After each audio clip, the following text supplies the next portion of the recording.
আগামী যে 12 ফেব্রুয়ারি যে নির্বাচন, এই নির্বাচনটাকে যদি আমরা সাধারণ নির্বাচন মনে করি তাহলে ভুল বলা হবে।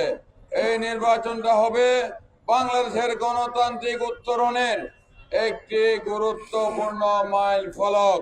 কারণ এই নির্বাচনের মধ্য দিয়ে বাংলাদেশের মানুষের আগামীর সাংবিধানিক অধিকার থাকবে কিনা, কথা বলার অধিকার থাকবে কিনা, ভোটের অধিকার থাকবে কিনা সেটার সিদ্ধান্ত হয়ে যাবে।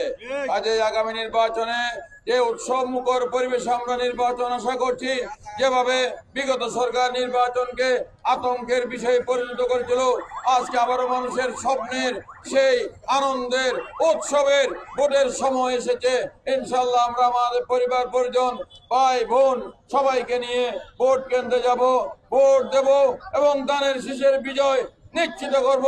ধানের শীষের বিজয়ের মধ্য দিয়ে এদেশে মানুষের যে মানবিক বাংলাদেশ, বৈষম্য মুক্ত বাংলাদেশ, মানুষের অধিকারের বাংলাদেশ, নিরাপদ বাংলাদেশ আমরা প্রতিষ্ঠা করব।